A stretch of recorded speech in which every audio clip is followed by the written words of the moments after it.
What's happening, folks? Welcome back to Celtic Fans TV as a post-match pint after Rangers 1, Celtic 2 at Hampden. Celtic have won the League Cup. Once again, I've got Darren with me to go over the game. I hope you can hear us, by the way, because I can barely hear myself. Darren, what a day. A strong team to begin with, but I thought really, apart from a wee spell in the second half, we were much a better team, controlled it. I thought first half we were excellent. So brave in the ball, dominated possession, created chances, and overall we deserved it. Mate, it's probably the first time we've played Rangers in the last couple of years that I've went to, even just a neutral, going to 25,000 like an equal stadium. I was really nervous going to, I'm not going to lie, probably many of our Celtic fans really nervous. It's a cup final, anything can happen. And I think we're all in agreement that whether it's we win 2-1, 1-0 or 5-0, the most important thing is you win. And I think we did deserve to win the game of the day. We had a few chances at the end of the game, I think, to make it seem more comfortable than it was, but I can agree with you and say we probably were the better team overall. I think the first 30 minutes were maybe a bit to and fro, like no one was really the better team. And then I think the adrenaline of the game kind of died down and teams started to play football after half an hour, and you can kind of see that Celtic were a better team after that. I think we got a goal at a crucial time, going in right at half time, but I was always a bit worried because even though we were 1-0 up at half time, Rangers, since Michael Bush came in, have predominantly played most of the football in the second half. But even just starting the second half, we scored again, and I felt really comfortable. I was like, just see out this 10-minute spell of just scoring, and I think we can go on to win this game comfortably. But it wasn't the case. We give away a sloppy free kick and we concede a goal for that. And probably, Paul, that 30 minutes was probably the most nervous I've been at a football game. I've lost my voice. I'm even struggling to talk right now, especially in this noisy pub. But I'm delighted we won that. I think the players deserved it. Kyogo again, just unbelievable, man. Like that's 2 League Cups he's won it. Like I think I heard the commentator for Viaplay actually say, a double that he's done, and I think he summed it up perfectly because he won it for us last year against Hibs when we didn't particularly play well, and he's won it for us today with 2 goals. But I don't think his goals were particularly great, but again he's put himself in the right place at the right time, again, mate. He always think he does, mate. That's all he needs to do. Timed us once to perfection again. Mate. So yep, I'm absolutely buzzing, mate. I was an absolute nervous wreck during the game, but now it's over, we can enjoy ourselves and we can have a few bevies and celebrate, mate. Aye, absolutely. I think you're right there. I think the early period of the game, it was relatively cagey for the first 15-20 minutes. But I think we were a better team in terms of what we'd done with the ball. We were much more comfortable in possession. Rangers didn't really have vast spells of possession, but they were going long whenever they did get it as well. Goldson was shelling it, basically looking for Sakala. They were looking for Tillman up against Greg Taylor, trying to win aerial challenges. And as the half wore on, we were getting more and more chances. There's a 5-minute period just before Kyogo did score where he has 2 or 3 chances. He's the one over the top, a great ball for Johnston. He just tries to ground McGregor. Shout for a penalty for where I was sitting, but never ever a penalty. Then he's the one he tries to curl round McGregor for the edge of the box, and then he's a header, the free header. Again, another good cross for Alistair Johnston, who that's the one area of his game since he arrived that we thought we don't know what it's like in terms of his output in the final third. Couple of great balls today, but if Kyogo gets that header on target, Yankee scores, and you just think you don't want to get in half time having wasted chances. But we go ahead and it's brilliant work. Hatate's involved down the left hand side. We had a lot of play down the left hand side, but it kept breaking down with Dyson Maeda. He overran it a few times, poor delivery into the box, but Greg Taylor gets in a great crossing position, slides it across. Maeda's there and he's glassed at it. But Kyogo, as we say, in the right position, and what a great time to take the lead. Yeah, I think I just mentioned it to you there that in any other game it's probably the perfect time to score and take the lead because it can knock the stuffing out the other team. And it probably did, to be honest, because you look at it in hindsight, we went on probably a better team that started second half, scored a second goal, but I was always worried that Rangers would that goal would probably maybe motivate Rangers to go up a gear. I don't think it did, to be honest.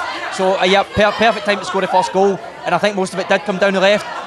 Jota and Maeda, they did chop and change quite a few bit. To be honest, I didn't really think that either of them had their best game of the day, Maeda or Jota. Like you said, Maeda maybe overran it a few times. I think Haksabani was actually come on in the second half, and I thought he made a real impact. Maybe Leila Abada, not so much, but I think we spoke about loads of times. He gave us that directness. So, you know, in hindsight, I think we maybe pluck hairs about the starting 11 prediction. But again, we need to emphasise that it's not just a starting 11, it's a starting 16.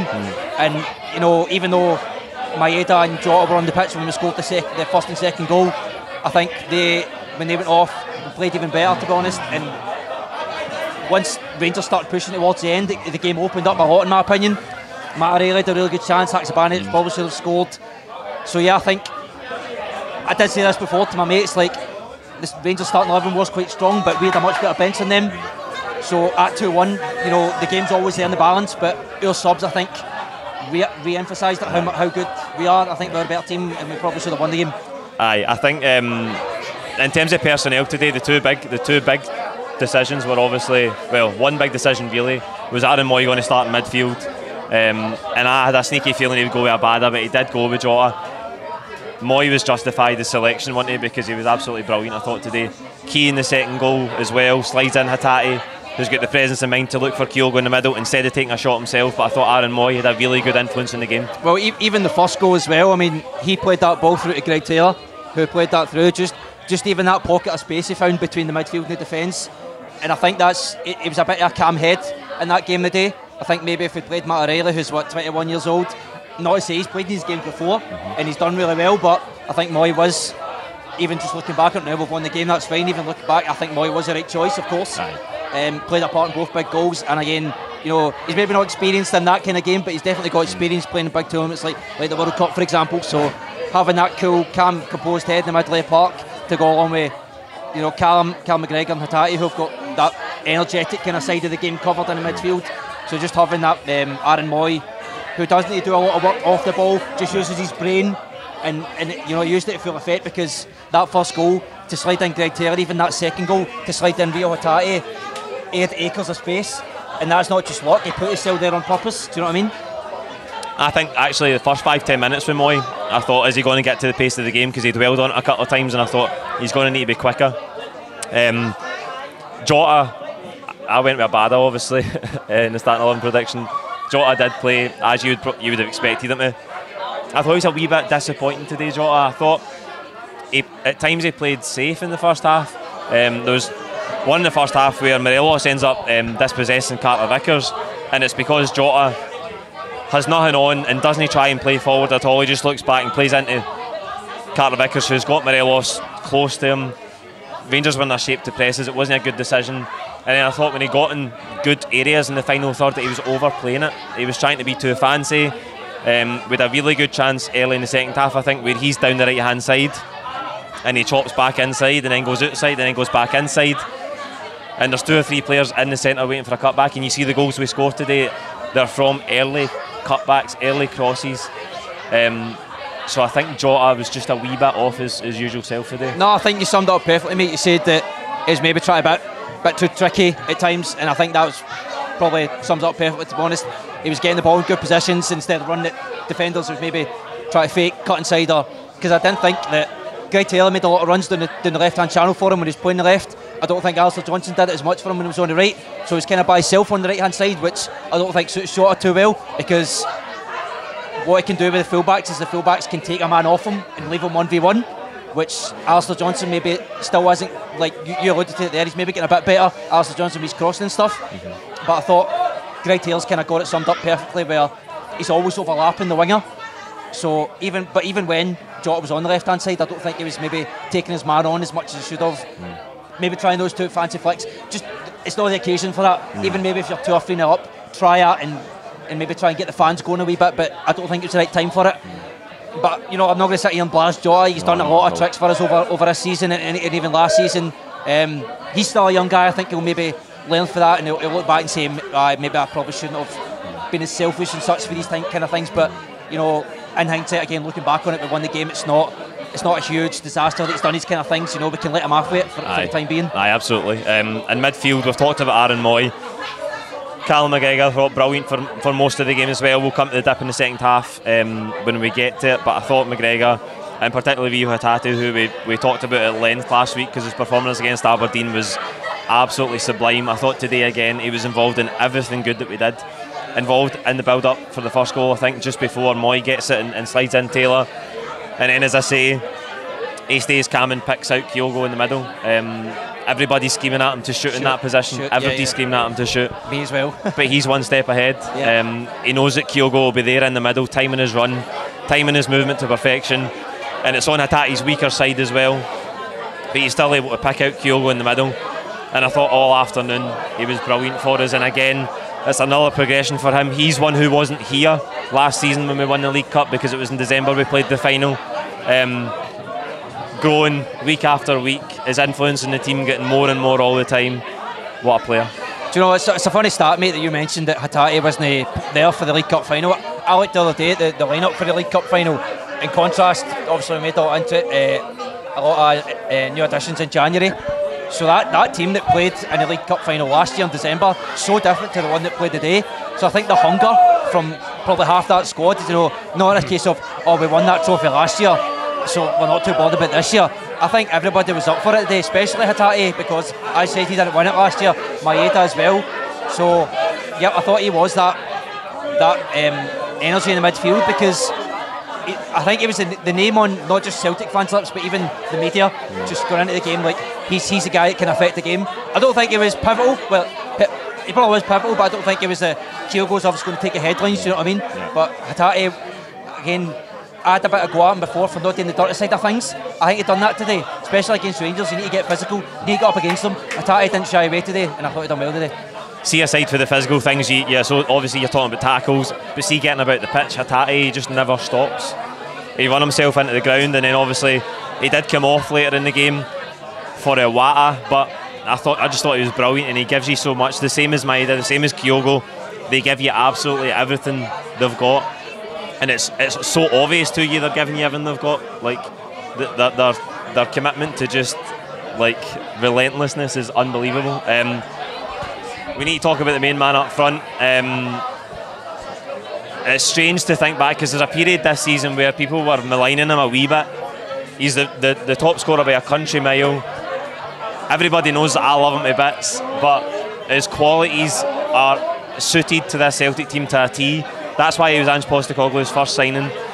But again today, a double in the cup final, being in the right place at the right time, and we know that he had other chances that he could maybe have done better with, but the intensity he plays with, the intelligence he plays with, his movement, his runs, to be in the right place at the right time. And how often do you see that's a Kyogo goal in the centre of the 6-yard box, a low cross, and he's there to finish it time and time again. So that tells you how well drilled, how well coached this Celtic team is, but it also tells you that he is absolutely perfect for this system. Mate, I think, see, I know we've signed Owen, we've got he's complete contrast opposite to Kyogo, and if he comes in, I no doubt suspect that they could probably change the system to suit him if he does have to come in. But as you said, I think the way that we are playing right now, to have a guy like him up front, it's just perfect for this kind of team. Like, we attack in numbers, we attack with such intensity, and we play it out through the channels, and all it needs is that kind of low driven ball into the box, and it doesn't have to be bang on the nose accuracy, but you know he's going to be there to tap it in. That's all you kind of need from him. You've spoken about this a lot that he's on the peripheral, and I agree with you, but I don't really care, to be honest. He's just waiting for the moments. He's only ever waiting for the moments. I had a little mini go at him last season because he was chasing down lost causes, probably tiring himself out, get to 75 minutes where I think, right, just bring him off because he's absolutely gassed. It's not the case anymore. Now you can always just rely on him, because, as he says, like, if we're defending, he's null and void. It doesn't matter, because he's not going to defend. He's like 50 kilograms. And so if all you need to know is that if we get the ball in the attacking area, he's going to bust a gut to get into that penalty area. He's an absolute nightmare for centre-backs. I mean, look at Connor Goldson, one of Rangers' better defenders. Ben Davies, one of Rangers' good defenders. They couldn't handle him today, and he was there in that 6-yard box to just tap one touch. It's 99% of his goals are that one touch finish, but that's all you need from him. If he's scoring goals, who cares what kind of goals he scores? See, the thing about him is, the thing about these goals is, everybody knows that's what Celtic are playing for, right? Everybody knows. How often do we score the goals? So everybody's seen it. Opposition managers and coaches have seen it. They're trying to set up against it, but they still can't stop it. That's how good it is. That's the speed. That's the speed we attack at. That's how clever the movement is. Like, you can't stop it, even if you. The Rangers have spent all week trying to stop goals like that, because that's 80% of the goals Celtic score from open play. They're going down the sides and they're getting low crosses to find, more often than not, Kyogo or someone arriving in the middle, but they still can't stop it. That brings me nicely to Rangers, because they did a shitload of talking before this game. They're good at talking. I've not had a chance to see what the manager had to say after the game, but he spent a lot of the last few weeks trying to do this sort of equivalence between his team and ours, and even other managers in the league have tried to do it for him, because the runs have been similar, the records have been similar since he arrived. A blind man can see we're playing different levels of football though, and today, as I say, we were the much better team, and just nice to emphasise the fact that we're the best team in the country. We're not just 9 points clear in the lead, because he keeps telling us, oh, they 9 points aren't mine. Well, this was yours today, and we were the better team. We deserved to win it, and I think that underlines how good the performance was, because the media all week and in the weeks leading up to it have been talking about that. All Rangers have caught up since Beale's come in. They've been excellent. Are they going to pip Celtic here? Like, they're talking about psychologically what could today mean for the rest of the season. Well, let's talk about what psychologically today means for the rest of the season, because we've won it. Well, mate, it's the fact that even in the build-up to today's game, the fan base amongst Celtic fans it didn't change. You know, we still thought that we were going to win the game. Some might think, oh, we're going to absolutely smash Rangers. Some might think we're just going to win the game, right? Rangers fans, on the contrast to that, think we're maybe overconfident and that'll benefit them. Doesn't matter, to be honest, because yes, they have won games, but they should be winning games because they've got a good team and they've got a bigger budget than the rest of the division. But it's the manner in which they're winning games to the manner in which we're winning games. You know, we're winning 4-5-0 every single game. They're having to come back against Partick Thistle and get penalties and stuff. So it just kind of it speaks volumes.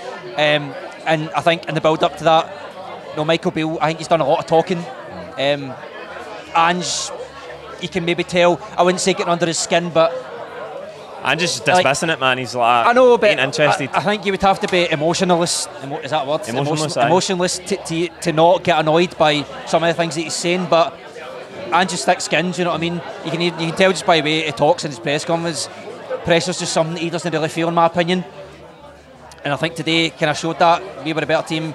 Michael Beale, again, I've not caught his post-match interview either, but I'm pretty sure he'll be making some sort of comment about how, you know, next season they'll probably try and win the league, they'll try and win this cup again, blah blah blah. But next season, that's the Rangers story. There's always next season. The reality is that, you know, we're focused on the now, and we've won the League Cup. We're 9 points clear in the league, and we've got a Scottish Cup. You know, we're away at Hearts, and then Chancellor will probably get them in the semi-final with the final, and you know, I think we'll win that as well. So although I get carried away and talk about trebles, I know the media like to ask Ange Postecoglou about trebles a lot, and he doesn't let it distract him. He says, first to win a treble you have to win one. Well, we've won one. We're fairly certain we're going to win two in the league, and then the cup again, it's just up to the players again, the manager, to win the Scottish Cup. I'm just delighted that Celtic, the manager and the players, did their talking on the pitch again, because we had Sakala coming out and saying the other mob, which I actually didn't mind, but again, it's just another wee like, oh, let's try and get under their skin with this wee line in a press conference. Raskin, who's been here for 5 minutes, telling us that Rangers are better, the best team in the country and all this stuff.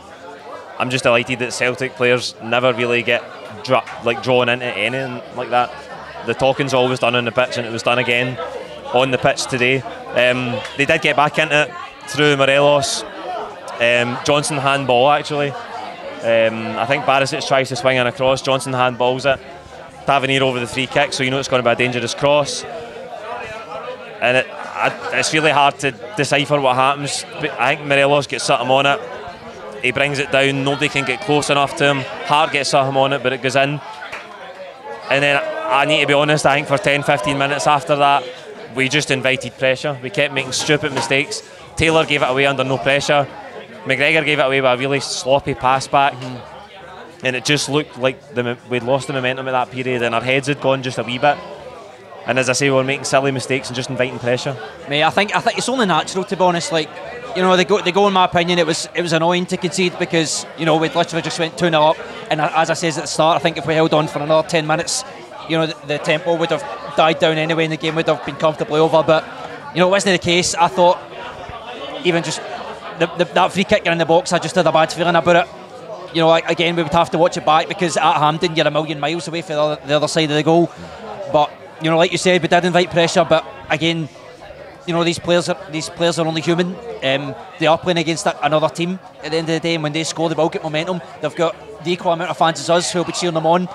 But again, it just shows professionalism, in my opinion. The same way we stayed resolute at Ibrox when we were 2-1 up and we were inviting loads of pressure on. In April, yeah. Because any other team, Celtic, well, even especially the team from when we lost the league, we would have just completely crashed, in my opinion, and probably conceded loads of goals.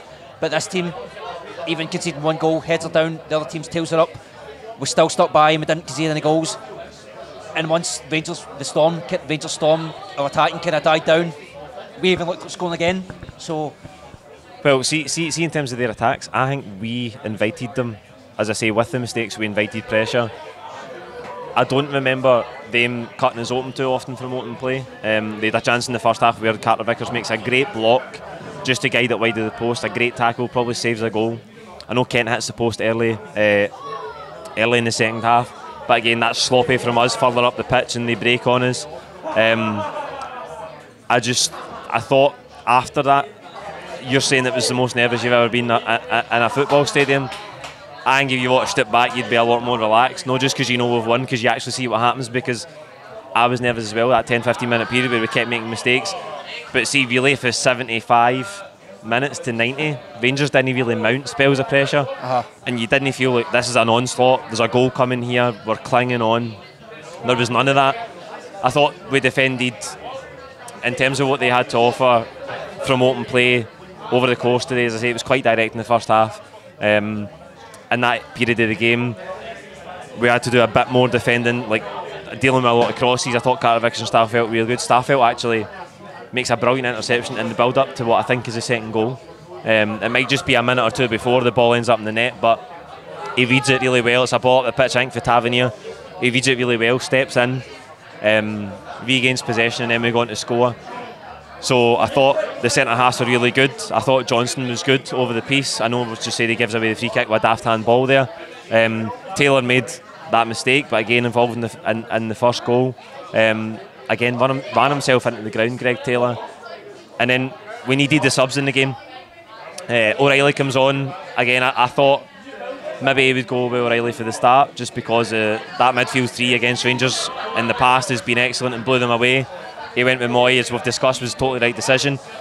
O'Reilly did come on to good effect. I thought he was good in the game. There's been a couple of times O'Reilly's came on and you thought, oh, he looks a wee bit off it just now. I thought he was really good when he came on, got his foot in the ball, also got his body in. Won it when he had to at times as well. Abada came on, got booked for diving, but again gave us a threat, pace going forward, a bit more direct than Jota. And then we've seen the introduction of Awata and O. I get booked about 2 minutes after he came on for flattening somebody. It's a bit harsh in my opinion, but for an aerial challenge, I've not seen it back. But Awata, the first time he get the ball, he wraps it out the pitch. It comes into his feet, he tries to wrap it out to Johnson, it goes out the pitch, and you think, is he going to settle here? Is he going to find his feet? I thought he did, and I thought in that last 5-10 minutes where whenever Rangers did get possession and we were hassling them and closing them down, you can tell that's his strength. See how quickly he can close people down and just like snap at their ankles and win possession back. I thought he did help us. Well, I thought it was about a gamble in the first place. The manager put them on. Like I could hear the Chinese whispers around my sitting there, like saying, you know, it's a bit risky bringing him on, you know, into the cauldron of it's a sign of trust, but it's a sign of trust, yeah, and it's definitely not something they would do with likes of players I had last season, like, you know, just James McCarthy, for example. And you know, again, probably not a lot of time he had on the pitch. Doesn't really matter, to be honest. It's, you know, as long as the main thing is when you come on a game like that, you don't hide, you don't shrug away. And I think you touched on it there. He didn't. He got involved, which is more than you can ask for him. O'Reilly did come on for a tatty. Cal McGregor pushed up one. I don't really think he was everywhere before. Anyway, even if when he was playing the 6, I thought he was pretty much in the 8 when he had to be anyway. So he was covering all blades of grass before he moved up, so I don't think it really made a difference when he pushed up. But O'Reilly did make a difference when he came on. Probably should have scored, in my opinion. Should have. Yep. Again, it's a weak finish, wasn't it? It's what Rangers are pretty much throwing the kitchen sink. He gets a chance. Maybe if he was right-footed, he probably would have scored it. He tries to take it with his left foot, but again he misses it. You know, at the time I'm screaming, "No, what you doing? What you doing?" Doesn't matter. Now, obviously we've won the game, but Yeah, I think I did say to you like 10 minutes ago that it's not an 11-man game now with Celtic, it's a 16-man game, and it does show at the end. Rangers, who they took off Lundstrom early, Kamara done nothing for me, Tillman again done nothing for me. He was the one that made us raving about before the game. So I think today the game was probably won in the midfield, even though Kyogo was the star man up front. I think the game was won and lost in the midfield for us today. We're much better in midfield, much better in midfield. We've got much better footballers and much better legs now as well. And also in the Scottish Cup semi-final last season, we thought the Rangers were able to overrun us in that area. That period of the season was absolutely running on empty. You see the difference today. We're so much stronger in there. The final sub was Sead Haksabanovic, and for the life of me, I don't know how he doesn't make it 3-1, man. Well, I think he's right-footed, didn't he? And he had it in his left foot. Not an excuse, obviously. Professional football should be scoring it, but yeah, it's a pressurised environment, isn't it? I mean, how many times have you seen somebody one-on-one at Hampden? If he squares it for a bad, that's I'm not defending him in any way, but he obviously should score it. But I thought when he came on, I thought he was a difference maker. Not a difference maker. That's maybe. He helped us, but he did. It did help us, of course. It did. I think he's got that good composure as well.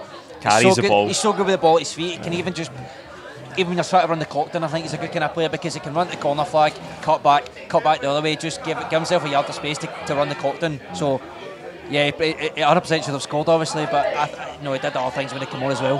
I think he gave us the ideal threat on the counter-attack because obviously you knew, even though I'm saying they didn't manage to build up a spell of real concerted pressure or get an onslaught of chances, they were starting to put bodies forward. They were up at the halfway line, throwing bodies forward, and we had chances in the break. And Haksabanovic was the perfect player to give us that threat on the counter. He should have scored or squared it for a bad, obviously, but it was inconsequential in the end because 4 minutes added, McGregor goes down. We end up playing 5.5 or 6 minutes or something. McGregor was only down for 30 seconds, but it was just good that the ball for most of that added time was up in the Rangers' third, defensive third. Always trying to keep it in the corner a couple of times, didn't quite manage it, but that's where you want the ball to be late in the game because you don't want it to be in our third and for us to be having to clear it I don't remember us ever been in that situation where we've had to run the clock down, but I thought they did do it quite well. Definitely key having O up there who's kind of physical and could put his body in the way of the ball, and I think Cal McGregor did go injured. Was he injured? Probably not. Doesn't really matter. Maybe winded or something, I think. Maybe. But I think what we've done well was just any kind of momentum that Rangers got, it would just always go out for a throw-in or something like that, just completely take the sting out of any attack that they were getting, and that's the right thing to do in my opinion. As I say, we're not really in that situation much where we have to run the clock down because we're 2-1 up or a goal up, but I thought they did handle it quite well. Yeah. You knew it was going to be close. I talked about this with Martin and Chris in the build-up show, in the preview show. They're always generally decided by a single goal. It's a cup final. It's against your biggest rivals. There might have been a period today at 2-0 where if we could have kept them out and not conceded that daft goal for the set piece, that we could maybe have went and won it more comfortably. But it's always going to be close. It's always going to beat it. It's always going to be nervy. It's a cup final. But as I say, just to come back to it, we deserved it. Across the 90 minutes, we deserved it. We were much the better team. We controlled the game. We dictated it. And Rangers, apart from that period after their goal, they were second best. They were second best all over the pitch. So many really good performances for us. That's 21 League Cups, 114 major honours. We're soon going to have more honours than all versions of Rangers that there's ever been. I wonder what they'll say when that day comes. But just brilliant to see Celtic win another trophy. Aye, mate. I fully believe that winning this cup last year put us on to win the league title. Will it put us on this year to win a treble? I like to think so as a Celtic supporter, but obviously we've still got a lot of work to do. Even just sitting here today now, after a game, beating your rivals in a cup final, I think there's probably no better feeling as a football fan, is there, to be honest? So, I don't know what time I'm going to stop drinking. Obviously I've got work tomorrow, so I'll need to behave myself, but I want to keep celebrating as much as we can. You don't get days like this too often, so you need to cherish them. Absolutely, you need to savour every moment. The last one on today, mate, is who is the Celtic man of the match? Who do you think, mate? I know who I'll get to. I'm obviously going to get to Kyogo, mate. I say this to you every single week, 7.5 out of 10 for everyone, but Kyogo, just the difference maker again. It takes a really special player to win a cup for your team. He done it last year, and he done it this year, even when the stakes were much higher. He's on his way for me to be, it's going to take a while, but if he keeps going the way he's going to put himself in Celtic's history books. Today, he's made the difference, he's won us a trophy. He's 100% the man of the match, and I want him to just keep doing what he's doing for this season, because he's going to hit 30 goals this season, and I want him to win us a league trophy and a Scottish Cup trophy and win us a treble. Absolutely. Kyogo Furuhashi is the man of the match. Of course he is. That's it for the post-match pint. Wherever you are in the world tonight, enjoy yourself. We'll enjoy ourselves here at Malones in Glasgow. Like this video, comment with your own thoughts below, and don't forget to subscribe if you haven't already. We'll see you next week for the build-up to the game against St Mirren on the fucking hoops.